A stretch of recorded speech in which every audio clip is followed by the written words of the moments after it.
I'm so excited to bring you this week's podcast. It's all about how you can thrive over the age of 35. So if you're a woman who is in the perimenopausal stage, if you are getting to that point where you're noticing changes in your body, Dr. Amy Shah, who's my guest this week, is going to give you very actionable advice of what you can do to thrive at this time and beyond. So my guest this week is Dr. Amy Shah. She is an MD and nutrition specialist. She works in clinical medicine, allergy immunology, and over the last 10 years, she has developed a world-renowned wellness education platform. She's successfully launched a growing collection of health and wellness products. She's written best-selling books, including I'm So Effing Hungry and I'm So Effing Tired, and she has made numerous national network appearances. She works to discover less invasive interventions, promote wellness, and teach others how to impact their health via nutrition and exercise, using medication as a last resort. That sounds kind of similar to autojuvenation and holistic plastic surgery, so gotta love it. Her goal is to empower people to save themselves through nutrition and lifestyle changes. So in this podcast, Dr. Shah and I are going to discuss her rules for eating when you're a woman over the age of 35, and it's the 30-30-3 rule. We'll also discuss her 4-3-2-1 rule of activity, of what to do activity-wise as you're a woman over the age of 35. We're also going to talk about fasting, about the microbiome, and a whole lot more. So I'm really excited to bring you this interview with Dr. Amy Shah. Let's get started. Thank you so much for joining me today, Amy. Thank you for having me, Tony. So I'd like to start off by talking with you about how your career has progressed. I know you're a board certified physician. You have been trained in allergy, I think in immunology, and now you're really talking to people about nutrition. You do have a nutrition background as well. Can you tell me just how you got to where you are today? Yeah, I love that question. So my parents brought me to America when I was almost 5 years old. And it was because I was their only child and I was a girl. And they thought that there would be a lot more opportunities to do big things for me as a woman in America. And so they kind of dropped everything like the typical immigrant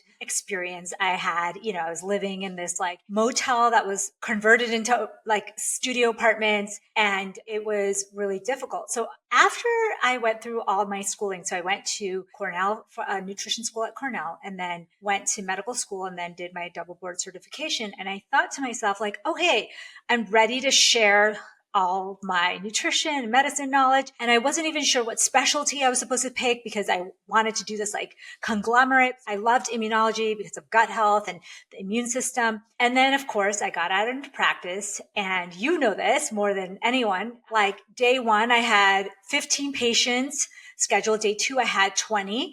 And I literally was like running from room to room and did not have any time to even bring up nutrition, much less counsel them on it. And so a few years into it, 2 years into it, I became a partner in my private practice. And it was like bustling. Like it was going so well. There's patients. I was full. And I just thought to myself, oh my God, I can't do this for 30 years. Like I cannot.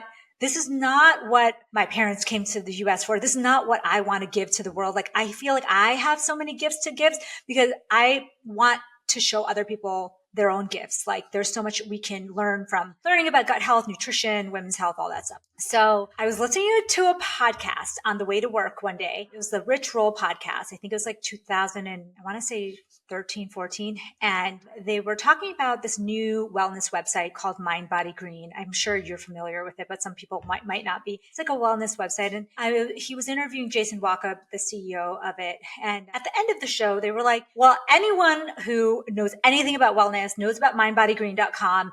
And you guys are accepting submissions, right, Jason? And Jason goes, oh yeah, you could just go to submit at mindbodygreen.com and submit your, post if you're interested. So I got to work that day, and in between patients and at lunch, I created a post that I thought was interesting, and I sent it to that submit email. And lo and behold, the next day I check my inbox and it says just a quick line that says thanks so much, Dr. Shah, for your submission. Sounds good. We can post it. And it's a free site, you don't get paid. And so I thought to myself, okay, great. I found an outlet. I found something that I can do, that I can share some health, nutrition, wellness, brain gut health tips. And so I started to do that a couple times a week in any of my free time. And a few months into it, they contacted me and they said, hey, a lot of people that are reading your post want to know how to contact you. Do you have a website? I didn't have any of that. And so that whole journey started from that day. I created my own do it yourself website. And I just realized that there's a world out there for doctors, and you don't have to be a doctor the traditional way medicine was created. And, now if saying this now, it's so funny because every doctor's on social media and every doctor's doing all these different things.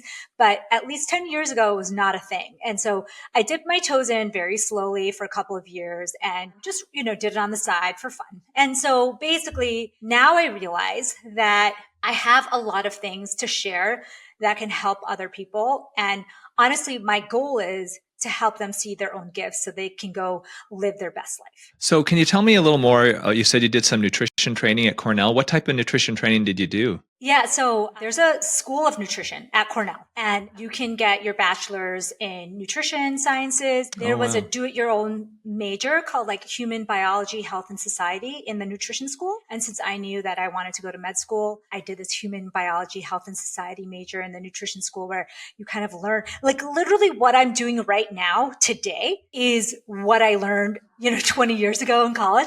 But then there was this big hiatus because, human biology and nutrition are all connected, but we never really do that in practice. There's no real practice. I think things are changing and there's going to be a new hybrid kind of physician in the future that will be doing all that. But at least back then, that was a new thought idea. And so I took that with me to med school thinking that that's kind of what I was pursue. But you know how it is when you get out and you're going to get a private practice job or an academic job, there's no real role for the nutrition physician. There's no job. You're either internal medicine and you do that. And so I had to kind of figure out the long, hard, failure-filled way how to do it. I sympathize with primary care physicians nowadays because they're just not paid enough to be able to take that time and go over things with their patients that way. You just don't have the time to do that. And there's one thing if you're in private practice, I know some private practice primary care doctors who are cash only, and so they can spend a lot of time with their patients, but then their patients pay extra for that. But the vast majority of primary care doctors aren't, and some of them are on a certain schedule where they have to see because of their bosses. And oftentimes it's hospitals, it's corporate employers who are requiring them to see so many patients per day because they have to have so many of these codes per day to make so much money per day. And in those situations, you just cannot do that because you have to fulfill a quota of patients that you're supposed to see. And it's unfortunate. I'm glad that you were able to kind of get off that rat race, that kind of hamster wheel that so many physicians are dealing with nowadays. It's something that I think about myself. I'm in my own practice and I can make my own hours and I can see how many patients I want to and give them the time that they need. But I'm also in a cash pay business. And so I sympathize with those doctors who are seeing 30 people a day because they're required to, 3, 4, 5 days a week, 10, 20, 30 years. It's a recipe for burnout too. Yeah, I remember seeing one of the older docs and it was clear to me that that person was burned out and was kind of checked out and was just seeing patients out of almost just out of habit. And I just survival. thought to myself, I know that there are still people in the world that go to work and it's just work for them. But to me, I really felt like I had to find something that was my work had to be my passion. And that unfortunately is sometimes difficult to find, especially in a field like medicine. So I'm really happy to be here to kind of have found a way. And I think I've told you this when we've talked the last time, but I'm a newbie in this world because I was kind of dabbling my toes. This was a side fun hobby until the end of the pandemic when I was like, wait a second, there's a whole world out there that I could create my own life. I don't have to do it as a side fun hobby and maybe write a book one day when I retire. This could be my life. And so I'm really a new person in this world and I'm just learning a lot. Well, as a new person in this world, you've got a super popular podcast called Save Yourself. You've got over 1.4 million followers, I think, on Instagram because you're giving just great, very simple, straightforward advice to your followers about how to live a holistically healthy life. And so we're going to cover a lot of that today. And the focus being women over the age of 35. I've had podcasts where you've talked about health recommendations for women over 50 who have gone through the menopausal transition. But we're going to talk about starting at 35. So women who are starting to get perimenopausal, their body is not quite the same as it was when they're in their 20s, but they're maybe haven't quite made that transition yet. And so let's start a bit about focusing, these health habits for women over the age of 35. Diet wise, you have a very simple guideline that's very easy to follow, really, but is very impactful. And you call it the 30-33 rule. So 30, the number 30, the number 30, and the number 3.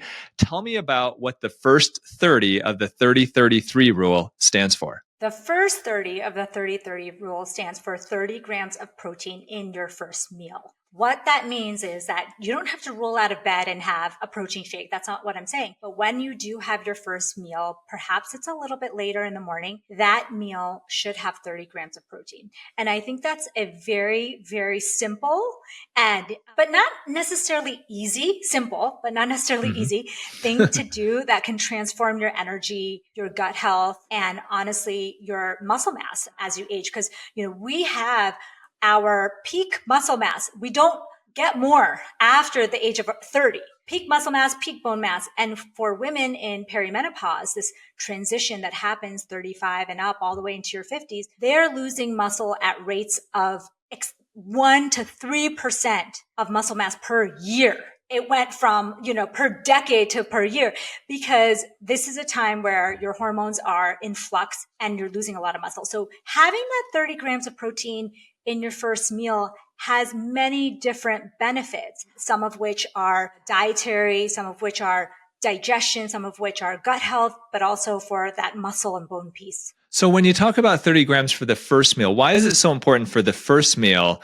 and not for lunch or dinner? Well, I think that if you could do one simple thing, I always tell when I started to see clients and people about health, nutrition, we always talked about maybe making one simple change to your life, right? You may not be able to count macros, be on a keto diet, there's all these diets and plans out there that have complicated rules and ingredients you have to buy and things you have to do. But if you could do one simple thing for your health today, it would be just have it for your first meal. And the other reason for that is that you're more likely to stick to a habit the first part of the day, in the beginning of the day. And so if you, for example, get your 30 grams of protein in, it regulates your blood sugar, it regulates your hunger hormones. And so you're going to be making better decisions all day long. And so not only were you able to stick to the habit, you're able to make better decisions all day long. So when you're talking about 30 grams of protein, could you give just an example, plate of what 30 grams of protein would be? Because for some people, they may not be used to tracking their macros. And when you say 30 grams of protein, they don't know necessarily what that means. 100%.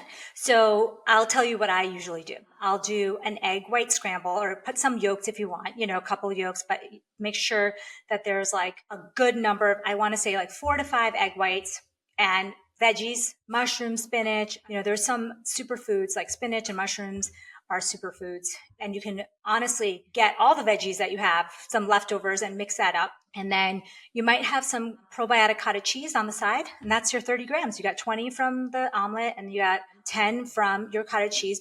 Obviously, on days when you're in a rush, you can use a protein powder, which is about 20 to 30 grams of protein, blend it up with some blueberries or just ice and water, and you're good to go. You could have a yogurt parfait. Greek yogurt has 20 grams of protein in a half cup. So you could go a little bit higher on that Greek yogurt. It's not that hard actually to do that. So getting 30 grams of protein in your first meal, and it doesn't even have to be a breakfast food. You could literally eat anything that you want and doesn't have to be breakfast, which I think was eye-opening to some people. They're like, oh, wait, I can eat anything. So you could do a tofu black bean salad, you could do salmon, you could do beef. You could do basically anything that gives you that 30 grams of protein, and it doesn't have to be packaged or bought, and it doesn't have to follow any kind of rules. You don't have to spend more money or more time on it. Do you have any thoughts on animal versus plant protein? I know there's some health experts who say, well, there's a big difference between animal protein versus plant protein. Even if you get the same grams of protein, they do affect your body differently. What are your thoughts on that? I think that it depends. If you are someone who's actively trying to bodybuild or build muscle, there is some benefit. I think it's debatable, but I think the easy answer is probably yes, that having some kind of animal protein, which can be eggs and dairy, by the way, not necessarily like red meat. It could be fish, eggs, dairy. It's easier to get the complete protein profile. However, I would say that I've been convinced, and I see people that eat a full vegan diet, get adequate protein, and have incredible physiques. And so I think it's really still a source of debate. And I think it's easier, obviously, to get your 30 grams of protein with like an egg omelet and some dairy. But I think it's a lot harder if you were like, hey, let me get my tempeh, let me get my tofu. And for some people, it's not harder, but I'm saying for the typical American, it might be harder. Yeah, I guess the way I look at, in general, vegan lifestyle is it being more of a moral choice, more of a lifestyle choice than so much of a health choice. And I think it's important for people who do go plant-based to be very thoughtful about it, because if you just go and say, well, I'm just not going to eat any animal products, and you just eat anything that you want, then you could very well end up being malnourished from it. I feel like it's something that you have to really put a lot of thought into. You have to make sure that you're getting enough protein, you're getting enough of your vitamins, and that you're not missing out on some of that. I think that when you're in an omnivore type of a diet, that you don't have to worry about it as much. So Tony, I have friends of mine. Sorry, go ahead. So go ahead. I did a video kind of mocking the nutrition trends, because literally, and I was that way, I'm sure you were too, like dairy's bad, eggs are bad, meat is bad, processed foods are bad, bread is bad, beans are bad, nuts are bad. And you could argue anything on the internet. And what I found myself doing in my 20s is I was like, I can't eat dairy. I can't eat gluten. I can't eat beans. And literally my diet was so limited based on these rules that I was reading on the internet that made no sense in my life for my health. Because when someone asked me, well, okay, you don't do dairy, but like, how about yogurt? Are you okay with yogurt? And I was like, yeah, I'm pretty good with yogurt. They're like, how about certain cheeses like Parmesan? Are you good with that? I was like, yeah, I'm pretty good. And so I think you don't have to follow these crazy guidelines and rules that people give you. And I think a lot of people end up being plant-based or vegan or gluten-free or dairy-free because of what they're reading or some expert is telling them. But you really have to use your body. You are an N of one. You may be not able to do a glass of milk, but you might be able to do probiotic cottage cheese like I can. And so that becomes a whole different thing. Or like, you might not eat meat or fish because you're morally against it. Great. Then you shouldn't do it. But if you're doing it because you think it's somebody told you that it was healthier for you, check for yourself what's healthier for you, not necessarily. We know now from the world that a Mediterranean diet is probably the elite diet, but that looks very different in different parts of the world. In some parts of the world, that's highly plant focused. Some parts of the world, there's a good amount of meat and dairy in it. So it's like, you can't really say that there's one thing that works for everyone. Mm-hmm. Yeah. And I agree with you. I went vegetarian. I've never gone vegan, but I went vegetarian for a while, and I felt that I just wasn't as strong and I wasn't as healthy at that time. Now, certain things improved. My labs improved when I did. My cholesterol, my LDL count, all that has dropped, but I didn't feel quite as good. And I do think, like you said, there are some people who can really thrive on a plant-based diet, but I think there are a lot of people that just don't. Even if they do everything the right way, they still don't. And so I agree with you. I think that that's looking and determining for yourself what your body responds to. And I think that there are patterns that we can try to follow of, certain things that we know just aren't great for our body, and trying to limit that, and certain things that we know are good. But even now, I used to think, gosh, nobody's ever going to say vegetables or fruits are going to be bad for you. I mean, it's just kind of doesn't make any sense. But now there are people online saying, oh, don't eat fruits, don't eat certain veggies, and so it's a crazy time. So I grew up vegetarian and my parents are from India. I told you the immigrant story. They're strict vegetarian, but dairy is allowed an Indian vegetarian is like a vegetarian diet.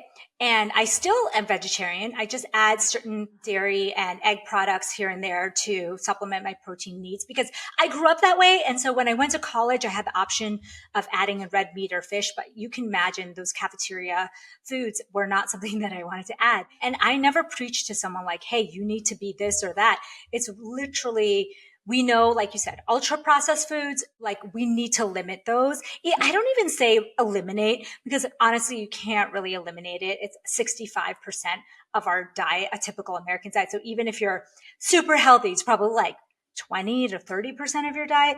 It's really, so just limiting how many ultra processed foods that you consume in the day and adding more protein and fiber filled and probiotic foods, kind of crowding out the bad stuff with the good stuff is kind of the strategy that I like. So that being said, the second 30 of your 30-33 rule is fiber. So 30 grams of fiber throughout the day. Can you explain to my listeners and my viewers why having 30 grams of fiber every day is so important? And what does the average person get? Once again, as somebody who's not tracking how much fiber they eat, what does the average American eat fiber-wise? And how do you get 30 grams? Okay, this is shocking. You probably know this, but I don't think most people know. Like the recommendation for a healthy diet is 25 grams of fiber minimum. And can you guess how much of the American population is getting 25 grams of fiber a day minimum? 10%? Yeah, it's like less than 10%. It's like 5%, Yeah. right? So like 95-ish% of us are not eating enough fiber in the day. And 25 is like the lower limit of what is considered healthy for our microbiome. So as you know, our microbiome has trillions of organisms and their food is fiber. Like they literally starve to death on an ultra processed food diet because it's fiberless. And so when you realize that, you're like, wait a second, like we're not even getting fiber. Most of us are not even getting the minimum fiber. So I think that becomes a really great strategy to improve your overall health because when you improve your microbiome, that speaks to your brain. That speaks to your muscles. That speaks to all of the centers all over your body to give you more energy. It gives you better disease protection. It gives you, better brain health, better mood, motivation, all of those things. So I think that fiber piece is a game changer for so many people because they're like, wait a second, I've never eaten this much fiber. I remember, and I don't know if you were the same, but in my training years, I literally lived on a very minimal fiber diet, even being a vegetarian. And that's crazy. It was like coffee, bagel, protein bar.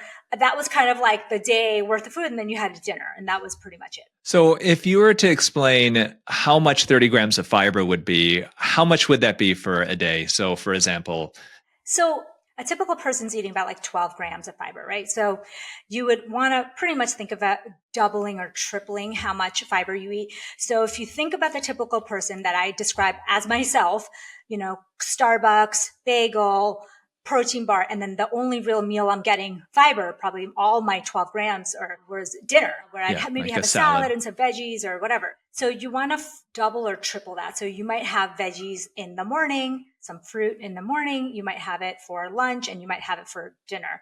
And we know that having 30, the other added challenge for me and for anyone who's already gotten to that 30 grams is like, there is a really great study that shows that having 30 different plant foods in your diet every week is the most elite level of fiber, meaning that you can get the most diversity of your microbiome, which is kind of the goal. So you want more bacteria, but you also want a lot of diversity in the bacteria. And so getting 30 different plant foods becomes like, it's spices, it's nuts, it's seeds. And so the great thing about that is that it adds fiber to all of your foods. So if you're like, hey, I'm going to add some nuts and seeds and spices to my food. You can add veggies to your scramble, like I suggested for the morning. You can have a vegetable-based soup or salad at lunch, and then you can have veggies at dinner. That's pretty much, you got your 30 grams right there. So the number 3 of your 30-33 has to do with probiotics. Can you talk about that? So, Tony, I think,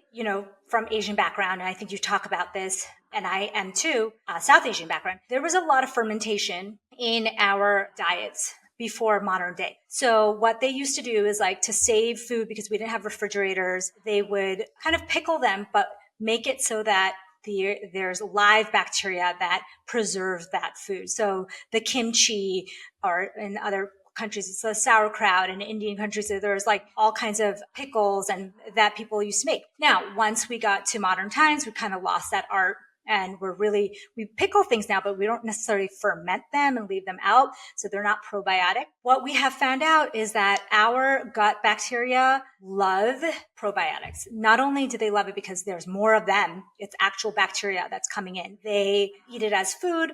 They proliferate because of it. So probiotic foods can actually transform your health in ways that you don't even understand. Like, we're just at the very beginning of understanding how much the microbiome affects the rest of our bodies. Like, we know now that you could transfer a microbiome from one person to the other and completely change their personality, their mental health, and their motivation, and even their athletic prowess, just by transplanting the gut. So we know that it has way more effects than just digestion. So having some probiotic foods, so foods that actually have bacteria in them, is something that can be transformative for your health. And especially as that woman is aging, like when we're going through perimenopause and menopause, our gut bacteria are changing. A lot of them are dependent on estrogen, and so they die off. We also have different absorption. There's a lot of changes happening because of the hormonal flux, and a lot of women end up with high cholesterol, new IBS symptoms, bloating, constipation, all these symptoms that also get better when you add more probiotics to your life. And so this is one I think is very difficult. I think we went from 5% of people getting fiber to like zero-ish, 0 to 2%, probably getting 3 probiotic foods a day. So that's a tough one, but it's a really great it's like a transformational challenge, because I think once you start doing it, you start to see the effects on your energy, on your mood, on your menopausal, perimenopausal symptoms. And that kind of self-perpetuates more of that. So what are some of your favorite probiotic rich foods that people here in the United States maybe won't find too exotic? I'm a big fan of kimchi. That's one of my favorites. But I understand that the average American person is not going to just start chowing down on kimchi. I mean, so for those of you who are listening or watching, and you don't know what it is, basically it's fermented cabbage with hot sauce and fish sauce on it. So it's not something that is, I think, for the average palate. But what are some of the options that maybe people typically living here in the United States or in Canada who are listening or watching can have that maybe wouldn't be so odd and exotic? Well, the simplest one is yogurt. And another simple one that I think I love is probiotic cottage cheese. So, I'm talking about yogurt, not the one with like the M&Ms on top and like the, it's like there are yogurts, shockingly, even though yogurt is made from fermented milk, there are yogurts in the US that are heat processed. So all the probiotics are killed. The lucky thing about us living in the US is if it has live probiotics, it has to say that on the label for safety reasons. There are people who shouldn't be eating things with live probiotics, like someone who's very immunocompromised or whatever. So live probiotics is listed. So if you buy a yogurt, most yogurts that are unflavored, do have probiotics in them. And like a Fage, like Fage, that's like a typical, very popular brand in the US. And then cottage cheese, you can get a probiotic version of the cottage cheese. Typical brands here in the US is like Nancy's has a nice probiotic cottage cheese. There are a few other brands, Good Culture, that have probiotic cottage cheese. And along the same lines, like kefir, which is like another type of kind of more fermented than even yogurt, has even more bacteria. And so the dairy part of it becomes pretty easy. If you're looking for non-dairy options, then something like a kimchi or a sauerkraut is really easy. Now it's available. I've seen it almost at every grocery store. So it's not the one that's on the shelf. It's the one that's refrigerated. That's the big difference, because live probiotics need to be refrigerated. And so you can get that there. And so I tell people that, like, listen, getting something like a real sauerkraut or kimchi, you're getting 3 to 5 times the bacteria of a probiotic live, like that are reaching the place it needs to go. So yes, probiotic, yes, sure. But also, yes, probiotic foods. So it's not like if this or that, it's like, Do you want to get 3 to 5 times more probiotics to the place it needs to go?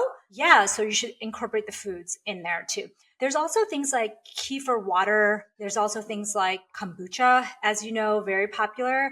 Just watch the sugar content because kombucha can be quite high in sugar. Natto, which is like a fermented soybean product, Korean, Japanese product that you can eat with rice. There's now, luckily, because of the kind of resurgence of gut health and gut microbiome health, there's some good options out there.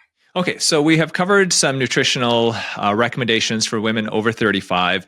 Let's switch gears now and talk a bit about activity. And so you have something called the 4-3-2-1 rule, making this very easy for our listeners and our viewers to keep track of. The 4-3-2-1 rule, tell us what that is when you're talking about women over the age of 35. Okay, so when you are over the age of 35, no one tells you what to eat and how to exercise or live your life.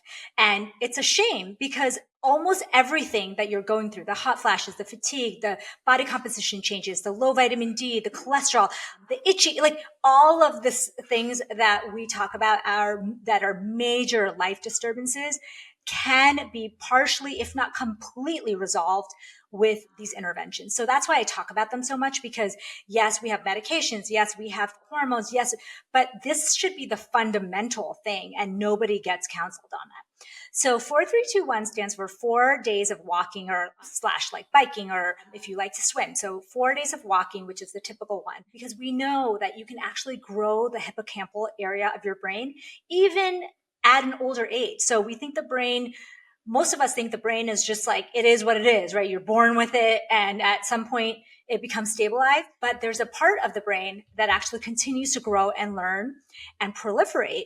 And that's the hippocampus part of the brain.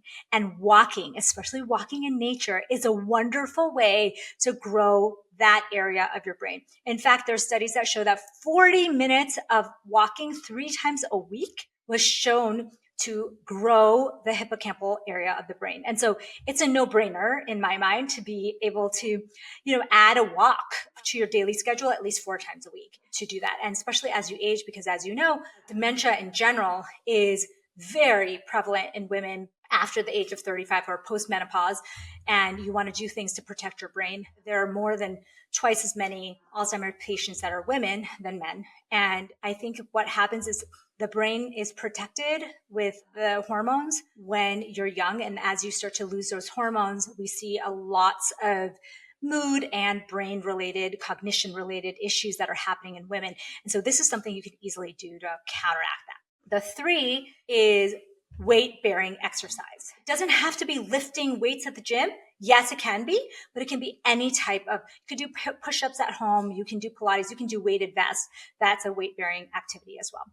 And then the 2 is hot therapy. So we have great sauna data from Finland. We have amazing data that shows that boosts your growth hormone. So that the hormone that like rapidly declines as you age is boosted through sauna therapy. So it could be sauna, hot yoga. It looks like it's really just raising your core body temperature. So it could be steam room. It could be hot bath. So 2 times a week. And then 1 time a week sprint. So this is the hard one. And this is one I had to learn about because most adults will never sprint in their life after getting out of school. Like once you're adult, just stop sprinting, right? Like that's not something that we do. But there was an amazing study where they looked at sedentary individuals and they put them on an exercise plan for 2 years. And what they did is just a normal walking, weight training. But the final thing they added was a once a week sprint. And I'll tell you how to do it. But they found that those people, their heart anti-age by 20 years, reversed in age. So their 60-year-old heart looked like it was 40 years old. And that's the power of exercise. And so I say that sprint because for women, I think most women are not getting up to that 85% of their heart rate at all, ever. And I don't say you have to do 4 full minutes. That's 4 full minutes is like the goal, meaning you could break it up into 8 minutes, 30 seconds each, or you could do, 4 minutes at once. That would be like the very top. But even if you just like ran up a hill once a week and started with that, just get your heart rate up for once a week and you can start to see the benefits. Do women over 35 need to be concerned about over-exercising? Yes. Because that's definitely something that's a hot topic right now. Yeah, that's exactly right. So women over the age of 35, as we start to move through that perimenopausal transition, our resiliency to stress is lower, meaning that the things that you could do before without stressing yourself out, the same things will stress you out. So like, you wake up in the morning with a cortisol burst and then you're like flying through the day, just grab your coffee and you're in a super rush. You're trying to drop everyone off. This is a typical woman, right? And you're trying to get to work. Then you do this like high cortisol activity at the gym and then you're not sleeping well and you're drinking tons of coffee to keep yourself like alert and awake throughout the day. And you never really have time to reflect, meditate, walk, or any of those things. And so a lot of women find themselves in this continual like fight or flight mode, and their exercise is just adding to that. What would be the ideal amount of exercise then for somebody over 35? Now, you mentioned with your 4-3-2-1 rule, 3 weight training sessions a week. So you would, let's say, spread that out, let's say Monday, Wednesday, Friday, and then do a sprint session just once a week. And you feel that that is walking 4 days a week. Really, overall, you feel that that's sufficient for a woman over 35. And doing a lot more than that may actually be detrimental to feeling healthy and, weight control and all that type of stuff? Well, that depends on you, right? So if you're previously did marathons and now you're doing half marathons, you're already brought your cortisol down. So your intensity may be different from when you were in your 20s, 30s, but it depends on what your baseline is. So if you're an athlete, your level of like this 4-3-2-1 plan is like a joke, right? Like they're probably like, this is like 1/10. So too easy. Yeah, like it's too easy. So I think, and then for someone who's sedentary, doing something like this may seem like a lot. So I think it really does depend on you. I do think that most women, as you move through perimenopause, you will benefit from having more activities that are in nature and more activities that actually bring your cortisol levels down rather than up. So for example, a typical aerobics class at the gym or a spin class or an Orange Theory class, they often are riling up that cortisol and your hunger hormones. And these women are already, like me included, we're already stressed out. We're already sleep deprived. We're already emotionally stressed. So I think that that's not the ideal exercise to be doing every day. And so, yeah, over exercise is a real issue. But what over exercise means for me is really different for what it means to someone who's an athlete and what it means to someone who's sedentary. I think that you made a lot of great points. One of the things that as I'm getting older that I'm focusing on, and my wife as well, is mixing up what we're doing activity wise. I think it's very easy for people to just do one thing. And so for me, I'm focusing on, okay, as I'm getting older, it's weight training regularly. It's doing yoga regularly. So, the weight training is to build up muscle. I'm doing yoga regularly so I can work on my overall balance and flexibility, which is going to help, I feel, as I'm getting older, because that's something that a lot of us lose. I'm playing tennis. And so now I'm moving my body in various directions. So it's not just using certain muscles, it's using pretty much everything. And then I'm also running too, which I've done since I was in college, but not excessively, but also running to make sure that I'm also getting that aerobic exercise to make sure that my heart will benefit from that too. And I think that's something I encourage people who are watching and listening is that as you're getting older, don't just do the one thing. If you love golfing, then yeah, by all means golf, but that's not the only thing you should do. Look at trying to do as many different types of activities as you can, because then you're going to be involving all different muscle groups. You're going to be affecting your body in so many different ways, as long as you're not overdoing it to the point, as Dr. Amy is saying, that your body is just getting run down and your cortisol levels are just constantly high. Yeah, I'm sure you've done the sit to stand test. That's why that's such a great predictor of longevity, is because if you can sit on the floor without using your hands and then get up, that's using strength, that's using flexibility, that's using balance, core. And, for many people, that's a wake up call. Like, hey, I can't do that. And some of it is because of ankle injuries or whatever. So that's different. But if you really can't sit on the floor, cross-legged, and then get up again without using a lot of help from your hands and elbows and knees, that's a sign that you probably do need to mix up your workouts. And one thing too, I saw, I think somebody shared on, maybe it was Instagram, that they spend a little more time on the floor. We're spending so much time when we're in our houses on chairs, in beds, but nothing on the floor. And it's actually beneficial to get on and off the floor, because that's something that as we get older, we lose that. I'm lucky I've got two small little dogs. And so my one little dog loves playing, but she's small. So I got to get on the floor with her so I can play with her. And I think overall that helps me probably too. Well, I was telling someone that I have a teen, and my son has gotten into this new thing where he thinks that doing sprints is going to help his volleyball game. And it's great for me because I am not someone who's going to just sign up for a sprint or like, yeah, today I'm going to do sprints. But you know how it is. Spending time with these kids is like very valuable, and they're almost out of the house. So whenever he's like, let's go do a quick sprint, I'm like, okay, I just take the opportunity, because it doesn't matter if I'm slow or fast, and it's probably going to be a few minutes, if anything. And it kind of forces me to put myself in that sprint situation, which I don't necessarily want to put myself in. One piece of advice, my son just went to college. He's been in college for a few months now. And one of the things that I really made an effort in the last year that he was still at home was, if he ever asked me to do something, the answer is always yes. Even if I was tired or whatever, it's always yes, because the time that you have with them is so limited, and you're seeing kind of the end of that. And so it would encourage you that you're not going to regret saying yes to everything. Okay, so you're known as Fasting MD. That's your Instagram handle. We've talked about it. Unfortunately, when you have as many followers as you have, Instagram won't let you change your handle name, even if you may want to. But we've talked a lot about diet. We've talked about activity.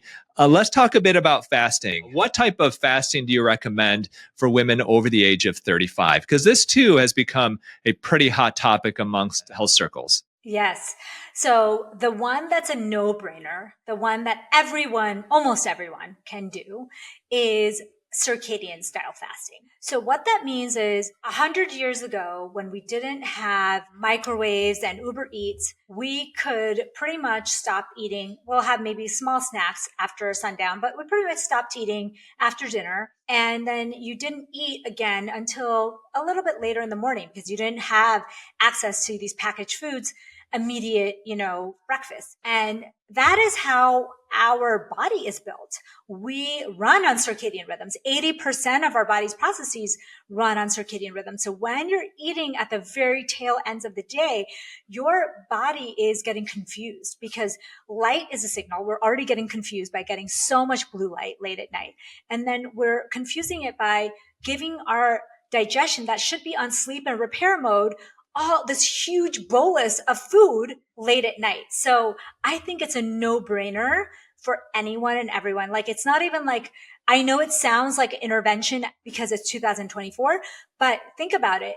This is how we're built to live. Our melatonin, when it's secreted, it not only tells our brain to start to shut down, but it tells our digestion, our liver, our pancreas. And so when you are trying to eat late at night, that midnight meal is like waking you up in the middle of the night and asking you to do a math problem in the middle of the night. You're not going to do it well. And then you're going to wake up the next day groggy and hungover. And that's how your digestion feels. What are your thoughts on more prolonged intermittent fasting? So 16 hours, some people doing a 24-hour water fast, things like that, and women who are 35. Can that be detrimental to their health as well as to kind of their overall metabolic functioning? Yeah. So women, again, we have a very, very sensitive sensors in our body. Our hormonal sensors are quite sensitive. So we see this all the time in athletes. People who overfast or overtrain, like exercise or fasting, they will lose their period, because our body, a woman's body, is always looking if it's safe to ovulate and safe to have a potential child, right? So if you're not having a period because you are training too hard or you're fasting too much, that's a bad sign. That's like a vital sign that something is very off in your body. And so what I found is that women who tend to fast too much, maybe they're doing 24-hour fasts, they're doing even 18 hours on a daily basis, and they're finding themselves exhausted. They're finding themselves having a lot of cravings, sleep disturbances, and cycle disturbances. That is a sign that you are pushing too hard.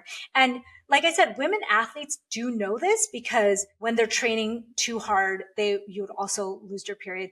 When your body fat is too low, you'll also lose your period. And these are all warning signs that your body is not functioning optimally. How about for men? Do you recommend fasting differently for men than for women? Men tend to have a little more tolerance for longer fasts. So I find, just anecdotally, and I think that the research is going to catch up to this, is that men tend to tolerate fasting, intermittent fasting, a lot easier than women. And so they can do a 16-8 fast, they can do a 24-hour fast, and it's not as detrimental to their hormonal status, although it is, prolonged fasting can also affect testosterone, but it's not as common as it is for women. And again, it goes back to that stress set point.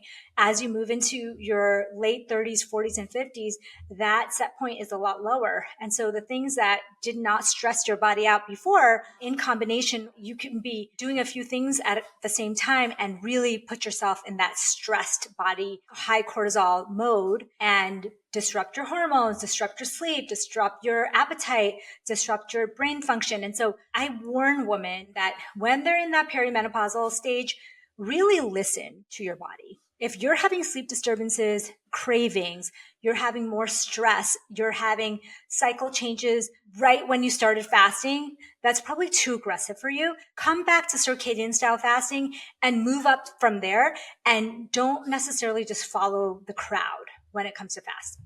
So overall, if you're a woman over the age of 35, do you believe that doing some type of fasting then is beneficial for them? I know that's something that I have talked about in my book, Younger for Life, about the benefits of fasting for autophagy and overall longevity. I love fasting. I think doing a 24-hour fast once a quarter, if you're up for it. I mean, we have good data from the Latter-day Saints groups like that.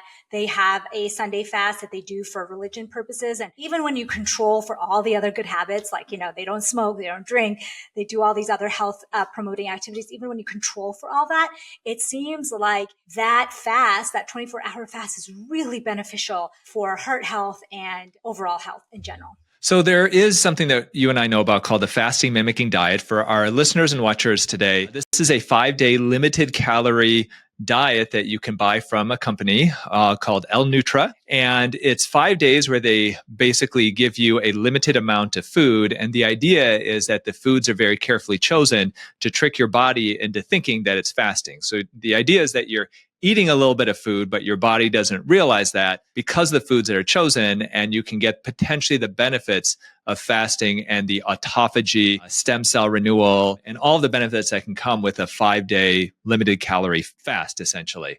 What are your thoughts on the fasting mimicking diet? And is that something that women over the age of 35 should consider or maybe stay away from? Yeah, I love that question. So listen, Tony, I think globally, I believe that our bodies do great with fasting, like, meaning occasional fasting, giving yourself a little, like, people in the modern world are just never hungry. They're always overfed. And a lot of people don't even know what it feels like to be hungry because they're just constantly grazing all day long. And for example, when I went to Japan, they don't have takeout containers and people don't eat on the go all the time. It's literally like you eat your food and then you get up and leave. It's not like people aren't in this culture. And I found myself like, oh, wow, that's so great. Like, you don't have to be eating at all times, like carrying a cup. It's like a sippy cup and like a snack in your bag. And what I think is like, the reason I think that prolonged fasting, this fasting mimicking diet, or the 24-hour fast, or intermittent fasting, these are such health promoting activities in general because our bodies need a sense of fasting at some point. So for example, the 5-day fasting mimicking diet is difficult, not as difficult as fasting completely. I don't know if you've done it, but I've done it a couple of times. Yeah, it's hard, but it's doable even when you're working. And it's a great way to kind of test your body and like get yourself hungry and see what it feels like. And the benefits, the studies are pretty impressive for that fasting mimicking diet. And so I think it's something to consider and try if you're interested. It's not for everyone, obviously, but I think that all people, like, a little bit of stress is really good for you. A lot of stress. Like, I think the nuance in our conversation is really that we want our body to have a little bit of stress with a sprint, with, a hot yoga session or a sauna session, with a fasting session, but we don't want to overdo it. And maybe we don't want to do all of those things all at once every day and skimp on your sleep and have 7 cups of coffee.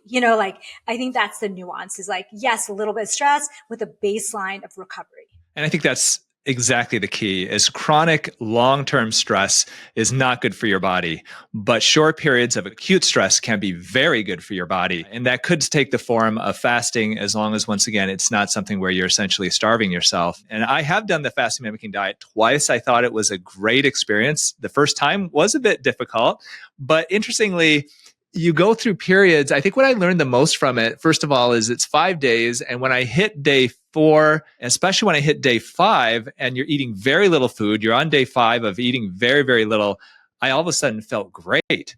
It was really, really weird. And it's because my body had shifted into basically ketone mode, and it has shifted into stem cell creation, and it made me feel fantastic, and my skin looked fantastic. And that's why we have put intermittent fasting as part of my plan with Younger for Life and the whole autojuvenation idea. But at the same time, on top of that, one thing that was I felt very practically useful for me, is I realized I don't have to eat as much food as and you don't have to snack.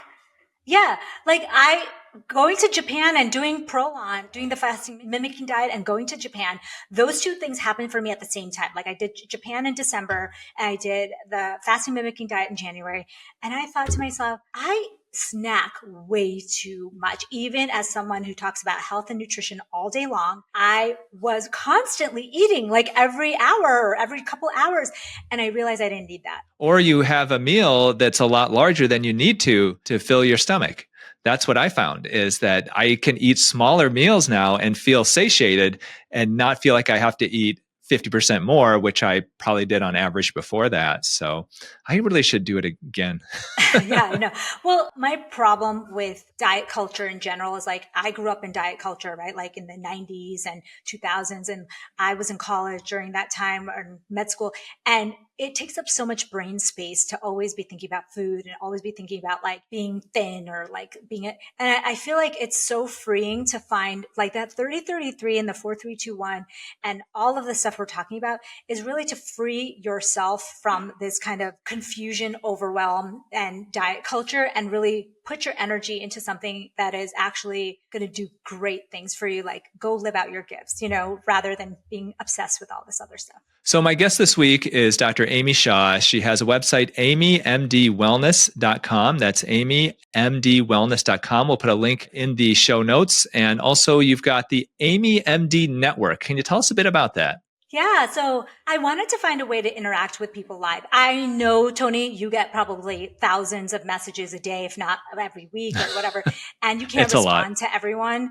It's just too difficult. And I wanted a way to interact with people live and do kind of like mini consult sessions and really just dive deep. Like, a lot of what I do, nutrition and wellness, like, you really can do that live with someone. We talk about the diet, we talk about their medication supplements, their medical history, their goals, and we can kind of create a custom thing. Because as we said, it's N of one. All of us are. So what might be right for you is not right for me, because we're two different people. And it's been a really cool experience. It's like a cool platform, and I get to interact with people live.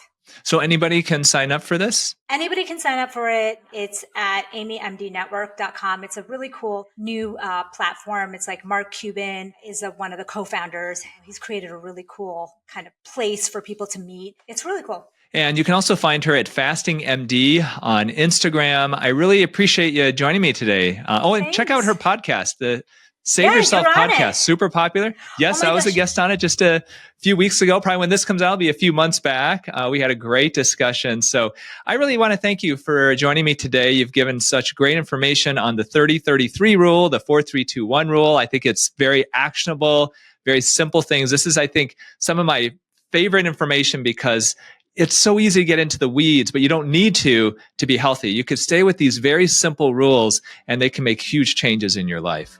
Thanks so much for having me. I appreciate you. Well, thank you so much, everybody, for watching and listening. My name is Dr. Anthony Youn. I'm known as America's holistic plastic surgeon, and this is the Dr. Youn Show. Like always, if you've been enjoying this podcast, if you could leave a rating or review on iTunes or Spotify or wherever you get your podcasts, it definitely helps me spread the word. Otherwise, we'll end with what we always do, which is eat real food, use clean skincare, and auto-juvenate before you operate.